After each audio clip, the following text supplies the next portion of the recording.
You're listening to the Autism Weekly podcast. Each week, we share community voices and bring light to stories that increase awareness, acceptance, equity, access, and inclusion. If you haven't already, subscribe to join the Autism Weekly family. I'm your host, Jeff Skibitsky. This week, we're joined by Dr. Matthew Lerner, a leading researcher and advocate for neurodivergence-affirming practices. Dr. Lerner is the director of the Social Connections and Treatment Lab at Drexel University, where his work focuses on improving social development and creating inclusive, participatory interventions for neurodiverse individuals.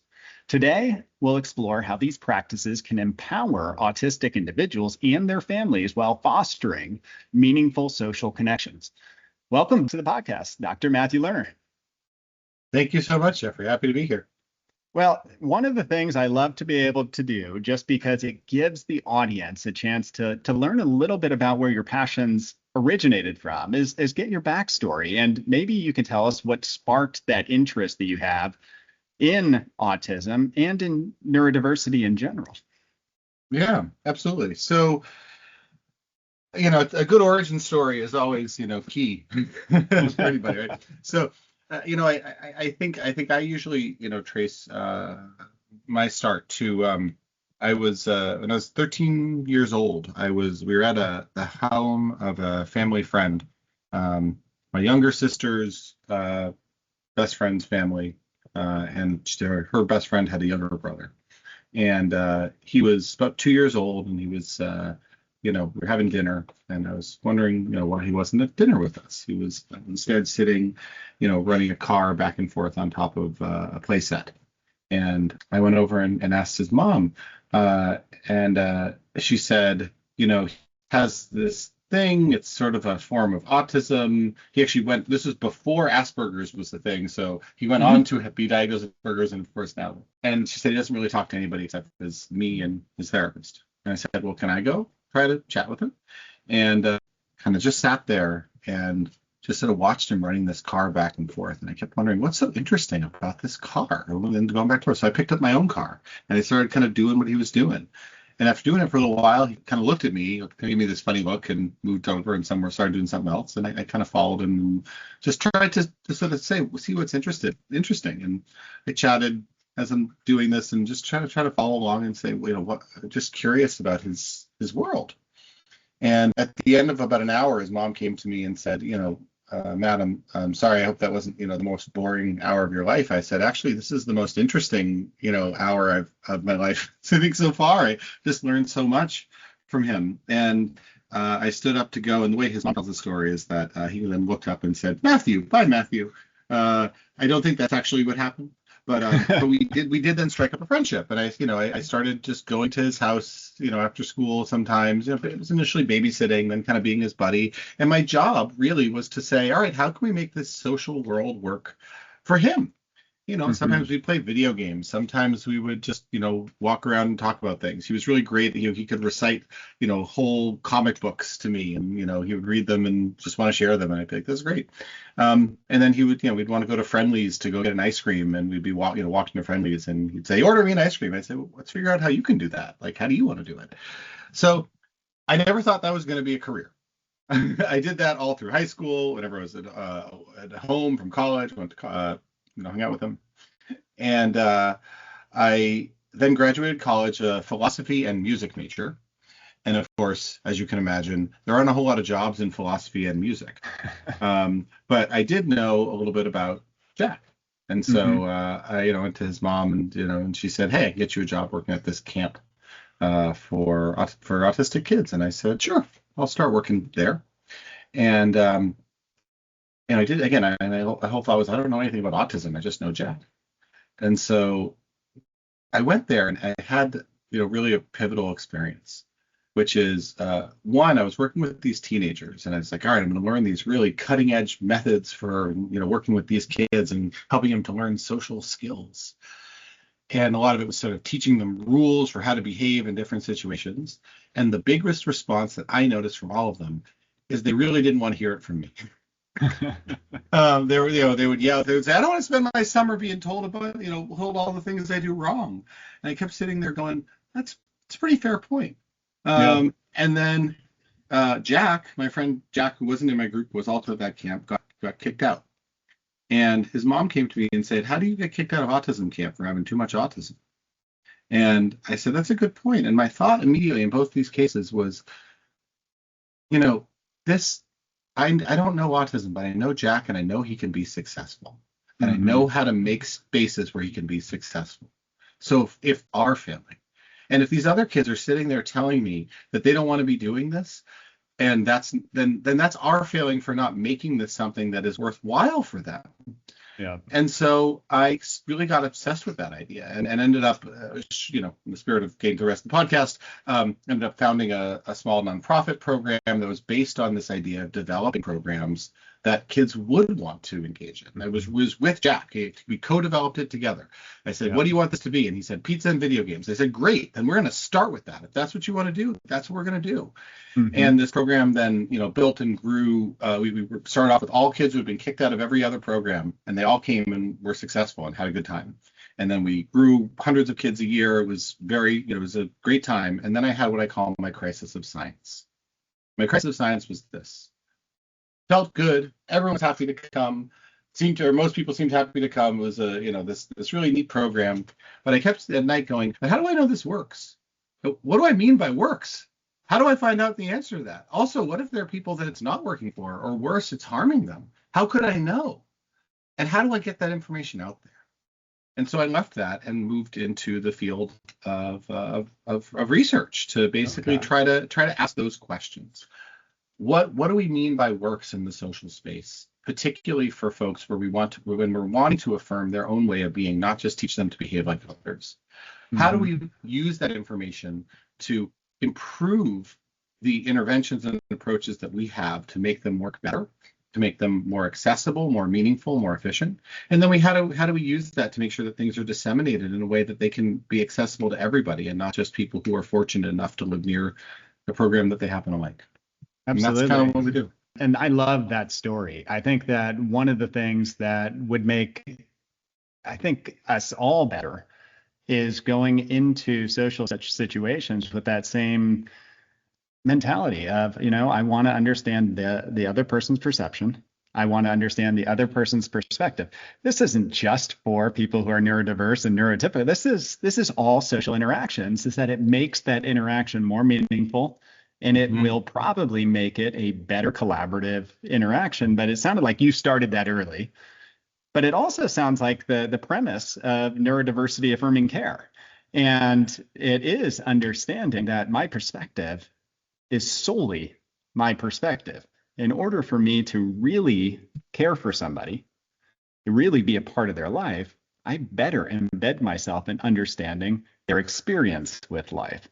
Is that kind of, I guess the question is how do you define neurodiversity affirming care? Because you're the specialist that has really put a lot of time into this. But is that along those lines? It's a really good question. So I would say that my first answer is I don't think I get to define what neurodiversity affirming care is or what neurodivergence affirming care is. The moment that I'm the one setting that standard as a psychologist in the field and a provider and not someone who identifies as autistic is the moment that I'm potentially beginning to undermine that very claim. Because affirming, when you say affirming, the question is affirming according to whom? It doesn't need to be affirming to me. It needs to be affirming to the autistic people and potentially their families and other caregivers and people in their lives who are often living their lives not getting the experience of feeling like their voices are heard or their experience or their perspective matters. And so, the core premise, I think, is whatever thing gives somebody that experience of feeling like they're affirmed and being there. However, I would also say, Jeffrey, that there's a real danger in the neurodivergence and neurodiversity affirming space right now, which is this idea has taken off, and we've kind of gotten a little bit out over in front of our skis on it, where I don't think we have a clear operational definition of what it is. And so the risk of it moving from a authentic, well-meaning and humane value to a marketing term is the risk of that is high. Yeah. And so, one of the things that we're trying to do in a number of our teams that are, primarily led by our autistic colleagues and family members, because again, it's up to them, not up to me, is to try to ask that question, to actually use some community partnered methods to figure out some kind of common principles that folks can kind of point to, almost like a checklist, to say these are some of the basic things. We published some papers on it, putting out some ideas, but even those are initial thoughts, and happy to hear if they're wrong.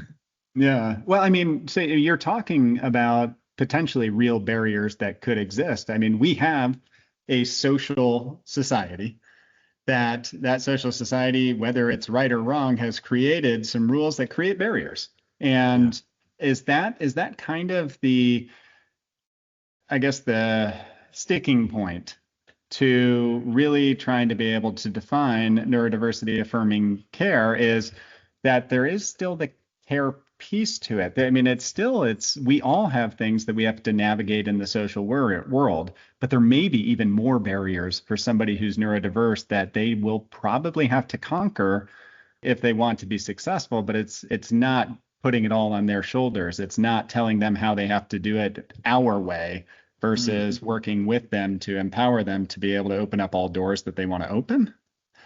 Yeah. Is that Well, I think what you're getting to is a tension that exists in actually a slightly older term, which is this idea of strengths-based care, right? People talk a lot about strengths-based care, and I think sometimes people reduce strengths-based care to almost a paper tiger, something that it's not, which is the idea that all we need to do is, if we're taking a strengths-based approach, just focus on somebody's strengths, and if we do that, then all the problems will be solved. But strengths-based care is still care, and it's still something that's being provided to somebody who's coming in saying, I am here because I would like your help with something. And just focusing on a person's strengths doesn't negate that need and risks papering over it. So I think the hard work that you're talking about exists exactly in how do you find that balance? How do we center and find someone's strength, something that they both you as me as a provider or researcher or an advocate, can understand and appreciate and value, while also then saying, in view of that, how do we try to get you, what you need? And where are the boundaries between creating and providing spaces that can make that easier, be they social spaces, physical spaces, academic spaces, and on the other side, providing a person some skills to be able to navigate a broader range of spaces on their own themselves. I think that's where the hard work often lives. Yeah, and I think it's easier in a client-centered approach if you have some of the same life experience and perspectives of that individual, so you know what it is that they're trying to be able to work through. You also know some of the experiences that the social environment has created for them. But like you said, it is still care. People are still walking into it, whether you're neurodiverse or neurotypical, is that if you are seeking care, is that it's the job of the person who's there to listen, to understand, and then to help with you create that care model and that approach. So how can these families and how can caregivers support some of these social connections and do it in a way that respects neurodiverse needs? Because this is happening in the community, it's happening in the homes. Yeah, no, it is an excellent point. I mean, I think one is not shying away from people's passions. I think this is sort of an older point, but still very much out there that if an autistic person, let's say, has a special interest, for a long time it was sort of thought in the social space that the best thing to do is teach them to set that interest aside so that they can succeed socially with other people who maybe don't like those same things. And that sure can be valuable in some settings, right? If you're applying for a job, you don't necessarily only want to be talking about your, special interest in a given video game. But for the most part, if the goal is to build social connection, which I do think is the goal, right? I mean, that's fundamentally, I would say, for me, going all the way back to working with Jack, right? It's, I want to create a space where folks who struggle to find social connection can do so. Mm-hmm. Then setting aside something that you care about seems like a real missed opportunity at base. Absolutely. So I think that's thing one. I think other basic things are obviously allowing a person to express themselves in ways that might present as unusual. This could be stimming. This could be other kind of what would otherwise be viewed as sort of quirky or unusual behaviors that we don't sort of spend time targeting or focusing on those. But this is a place where we can say, look, if that's however you're going to be, come as you are. We want to value and appreciate in whatever way makes you most comfortable. Mm-hmm. I think those are some real key values.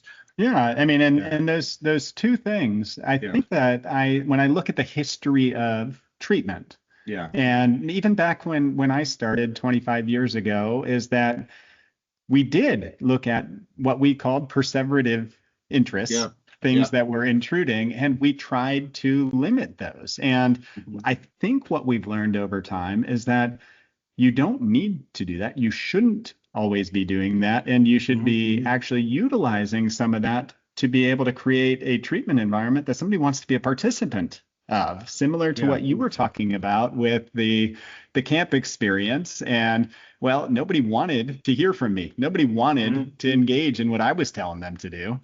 Right. Why don't I listen to them and figure out what they're interested in and then craft all these social learning opportunities around common interests that maybe aren't mine, but are somebody else's?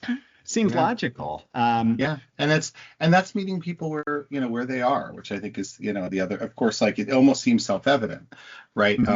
But it's not. And I think a lot of our maybe manualized approaches don't necessarily do that. I think I remembered, the last and perhaps most important principle that I wanted to talk about, which is related to that, actually, which is, when we're trying to support folks to be socially successful on their terms, which is what we're talking about, I think we need to be really thoughtful about this idea of sort of social rules, right? The idea that, there is a correct way to engage in a social situation, because I think the moment we do that, we potentially set people up because we are giving people a false expectation. There often are some rules in some situations, but for the most part, the idea that, that there's 5 things I need to ask you when I first meet you for you to then feel like you know me and I know you. It's good if you tell me that, and I am, let's say, a very systematic thinker, I actually may become more systematic in my thinking. I might become more robotic and then more disappointed when it doesn't go according to my plan. And so I actually think the things that we should be encouraging are, one, flexibility, the capacity to sort of flexibly respond to the different ways that people are going to respond to you socially when you are presenting in a maybe an unexpected way, because everyone presents in unexpected ways. And 2, perhaps even more important, is choice, right? Informed choice. Giving people, if we're interventionists, right? I think rather than our goal being some specific behavioral outcome, empowering people to make an informed choice about where and when and how they're going to do that. One of my favorite moments of all time as an interventionist, this is almost 20 years ago now, I was running this program that I had developed, which again, sort of based on using like improvisational techniques and video games and things to kind of view this flexibility and let people put in their interests and have a good time while doing it and want to be there. This guy had been in the program. I'll call him Mike. Mike had been in the program for a few years, and he was 14. And he came to me and he goes, "Matt, I think I'm all done, with being in this program. I had a good time. I think I want to move on to the next thing." And I was like, "All right, that's great, Mike." And he goes, "I was thinking about this eye contact thing, and mind you, I want to be really clear, upholding the value that I just said. At no point, in this program, it's called Spotlight, did we ever say, so part of the key rules for the trainers. We never say, tell people to make eye contact. We never tell people, look at me when you're talking to me, right? That's a social rule that honestly can be uncomfortable and, even upsetting, for folks on the spectrum, right? But we did do activities which, through improvisation and other approaches, let them use eye contact as a tool for the game. Mm-hmm. And so, some folks could kind of learn it, and this guy Mike did, kind of implicitly, oh, okay, this is helpful for me. I can, pass this secret information, in this game or activity. But at the end of, this couple of years doing it, Mike comes up to me and says, I'm done. I was thinking about this eye contact thing. I appreciate that you never made me do it. But I do understand why people do it now. And I've decided it's not for me. And I've decided I'd rather, that's not, it makes me more uncomfortable. The trade-off isn't worth it. And I gave him a big high five and I was like, Mike, awesome. That to me was one of the most successful experiences I ever had as an interventionist. Because he could make the informed choice. He knew what it could be for him. And he knew that in his life, affirming his way of being, that was a choice he was going to make. And as far as I know, he's doing great. It turned out he didn't need it. Yeah, I mean, the funny thing is the same thing you'd be proud of any child or any mentor-mentee relationship is that somebody is willing to listen, they're willing to hear what the pros and cons are, and then evaluate whether or not they want to be a part of that decision. And that's a good life skill for anybody to be able to be able to kind of encompass. But when you were talking about some of the things that the rules, beyond the fact that could create almost like a culture of blind compliance. So, I mean, not only do you have like a set of social rules that everybody's trying to follow, which creates almost robotic, but you also create some unsafe situations by having a rule-driven component to where somebody feels like they have to give specific responses in specific areas. And it takes some of that autonomy or that self-determination away, which I think is tough. It's a balance that folks need to understand is, how are you able to give that choice, but also to help somebody see values of different rules and some of the downfalls of it. And it's good to be able to present that. In order to get to those three components that you were able to share with us, is that obviously you didn't come up with them just by sitting down and saying, what do I think? Is that you've had participatory methods in your research and in your treatment designs.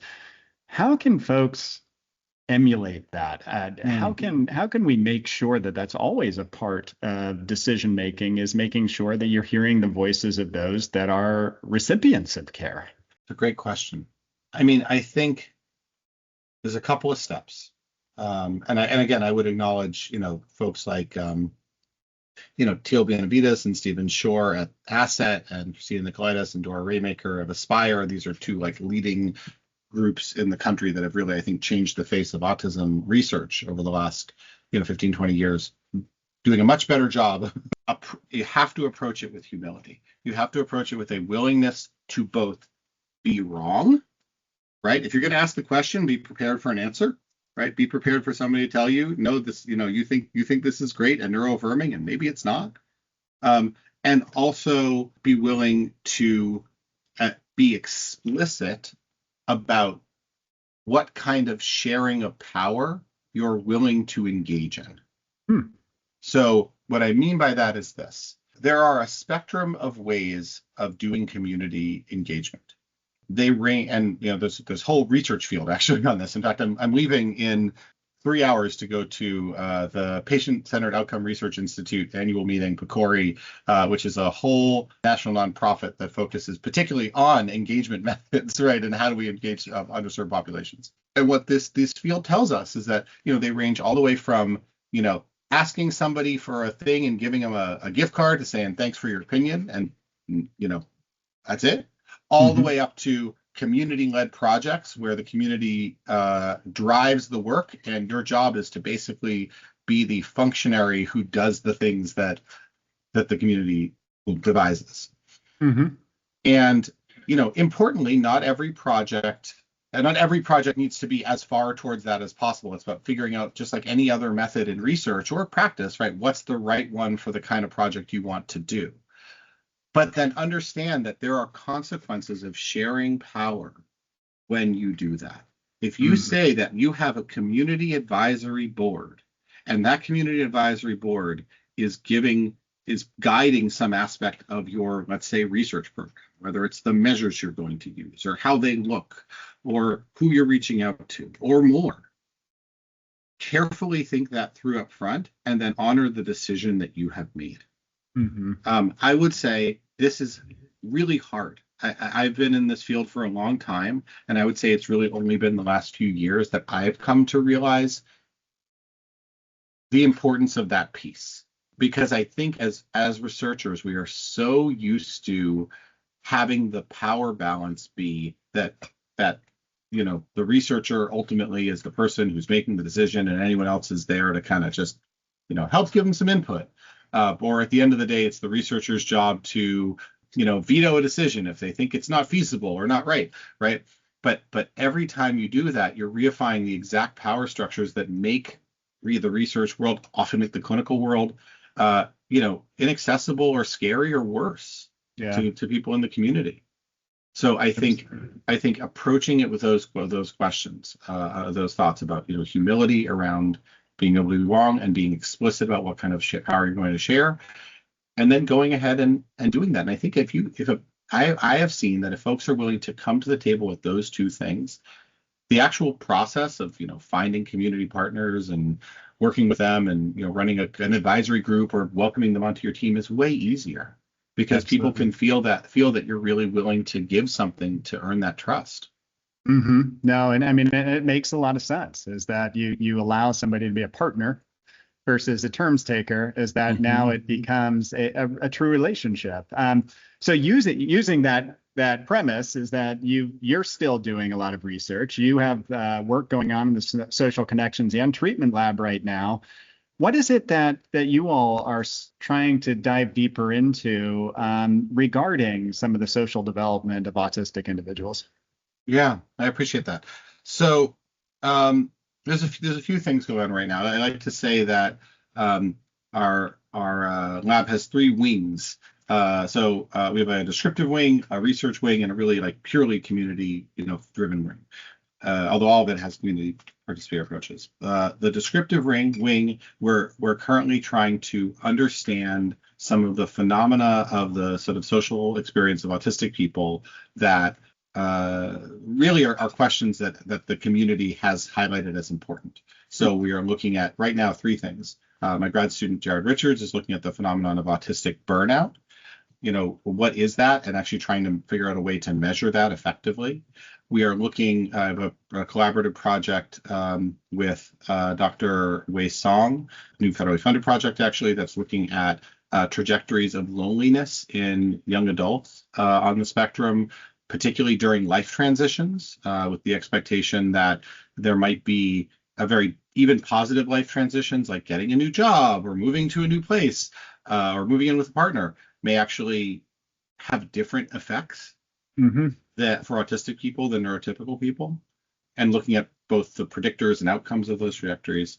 And then we're also doing quite a lot in both the mental health space, understanding the unique ways that mental health can differ in folks on the spectrum, and also kind of what social success looks like in that group. So that's descriptively. In the intervention wing, we are continuing to do studies of that social intervention model I mentioned that developed over 20 years ago called STARI, Sociodramatic Affective Relational Intervention. We're moving that into young adults. We have pretty good evidence of it working in teens, and I have a better idea of what I mean by working now than I did 25 years ago in terms of folks feeling building their own enduring and durable relationships and friendships over time, changing people's ability to think and respond flexibly socially and process social information more efficiently, and to carry that forward out in the world, doing that. We're also doing some work a lot of work in the mental health space, particularly looking at both what are called single session interventions. This is sort of a novel innovation in the youth mental health world that autism is just starting to sort of embrace. These are brief interventions developed by a number of folks, including our colleague Jessica Schleider, which are literally one session online, like 30 to 60 minute micro modules that there's evidence in outside of the autism world that they can affect things like depression, anxiety, and sense of agency 6 or 9 months later. And we've done the first studies of that in autism. And then we also are doing a lot to try to train mental health providers. There's really an epidemic, I think. I think if you want to know what I think the epidemic is in the autism world, I think the epidemic is the mental health providers who don't feel, and other health providers who don't feel confident and competent to treat autistic folks when they come in. There's some studies that suggest that 70% or more of youth mental health providers will turn away an autistic person, even if they're coming there for the thing they claim to treat. I treat anxiety. Great, come on in. Oh, you have autism? I'm sorry, I'm not sure I can treat you. Well, we are trying to work with mental health providers to say, look, your skills, autistic folks are not aliens. They have, they're if somebody's coming in for anxiety, you may need to change your approach a little bit. But we can help you do that, and you can be, successful. And we have some wonderful colleagues: Moskowitz, Rebecca Sachs, Dina Gassner, Alison Namias, Timmy Rosen, and others. The last wing is really, again, very much focused purely, on this idea of, understanding varieties of things from the community. For instance, we're trying to understand what the community, broadly writ large, thinks are neuroaffirming interventions, so that we can do a better job of getting our arms around them. We're working with some support of a contract with that entity, PCORI, actually, developing methods for engaging autistic folks with high support needs who live in residential care, really some of the highest support needs folks who also have mental health concerns, to have more of a say in driving the priorities and discussion in mental health for autistic people. And we have a large study also from the supported by the same agency nationally, where we're actually trying to bring together the autism and behavioral intervention communities to really have an engaged discussion that centers the perspectives of autistic folks, some of whom have had very tough experiences in those spaces, to say, help us map the future of where behavior interventions for that community should go. Yeah, it's a long answer that had a lot of really strong value to it, because I think each of those wings are things that not only are you all looking at being able to enhance the research in, but are things that we should be looking at implementing, or practicality purposes of how do we as a community support those initiatives and make that extra push. I've seen the lack of mental health providers for the autistic population. I've seen that my entire career. And just recently on the medical side, you're seeing more physicians feel more confident, but you still haven't seen it in the mental health world, which I find very interesting. But so you talked about the mental health piece. And when I think about some of the experiences shared to me by parents, they're looking for, broadly speaking, social success, friendships, relationships, their child being able to navigate the world independently and being able to successfully engage in work or school. But I also hear that they have a fear for some of the mental health issues, some of the concerns that are on the radar that you're seeing more data show is that there's higher propensities for, which could be depression, anxiety. So what would you be telling parents and caregivers as they're starting this trip, this journey with their child to be able to help them to feel empowered in the world around them? What would you be telling them as far as starting off? Because they're hearing so much. It's like information overload. You mean parents of young kids? Yeah, parents of young kids, or even of adolescents, because the adolescent group is probably where there's a dearth of information on how to be able to provide effective supports right now and how to be a part of an effective care model. And where I think all of this is information that parents are still trying to seek out, but they'd have nowhere to go as far as understanding where to start. Yeah, it's an excellent. I think we should still start from. Families should still start from looking to the literature on evidence-based best practices first, right? I think there's also this sort of misunderstanding sometimes that evidence-based practice and neuroaffirming practice are somehow opposites or at odds with each other. And really, the best care should be both things. And in the absence of one dimension, at least being able to lean into the other. Because unfortunately, there is a lot out there that is unproven, that is can be even risky and dangerous. And because the idea of being neuroaffirming has become kind of a buzzword, it's very easy for those things to be co-opted. And I worry about that. I worry about, folks having at minimum their time wasted and at maximum, real risk of harm happening. We're very fortunate now that groups like ASON, the Autism Self-Advocacy Network, exist. That's, 10 years ago, even, they were not nearly quite as sort of widely known and organized a force, but, they put out some really excellent kind of position papers and things on things like, how to think about getting meaningful care that still values the autistic person.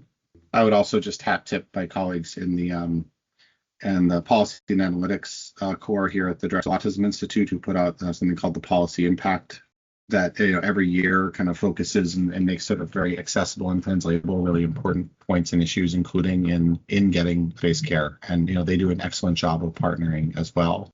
And I mean, that point that you made, evidence-based care and providing opportunities for choice, opportunities for assent, opportunities for engagement, being able to look at client-centered thought processes, those are not two separate components. These are things where they should be immersed in every single treatment, is the respect of whoever the client is and making sure that they feel a part of that intervention. So I appreciate the fact that you draw that very clear line that, these things aren't separate entities. They're not things that are exclusive of each other, is that they're inclusive. But Matt, thank you so much for coming on today. I think the work that you all are doing, I think that the fact that we're tackling some of these very challenging social issues are important, because a lot of the intervention, a lot of the research that we have focused on for a long time has been on early intervention, has been on childhood. Yeah. These children need to have some autonomy, but as you get older, it becomes even more important to be able to have your voice heard throughout the entirety of the process. And the more that we can empower people and provide them choice in that treatment, I think that we're doing a better job as community members and treatment providers. But it's educating, it's providing that affirmation. But I think that it's also taking the time to make sure that we understand what it is that we're doing and that it doesn't become buzzwords. Exactly. And then importantly, as a field too, you're right. So much work is focused on young kids, but the one thing that most young kids do, they grow up. Yep.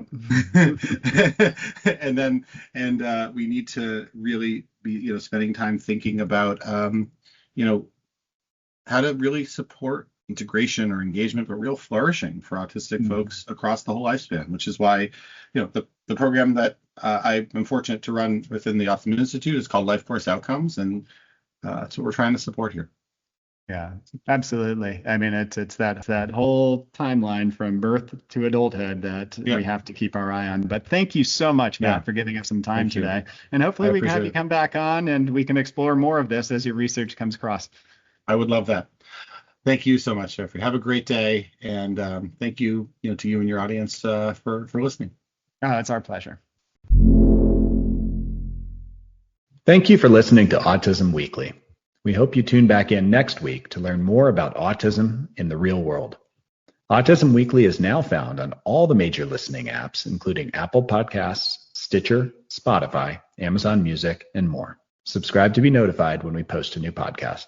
Autism Weekly is produced by ABS Kids. ABS Kids is proud to provide diagnostic assessments and ABA therapy to children with developmental delays like autism spectrum disorder. You can learn more about ABS Kids and the Autism Weekly podcast by visiting abskids.com. Thanks for tuning in. See you again next week.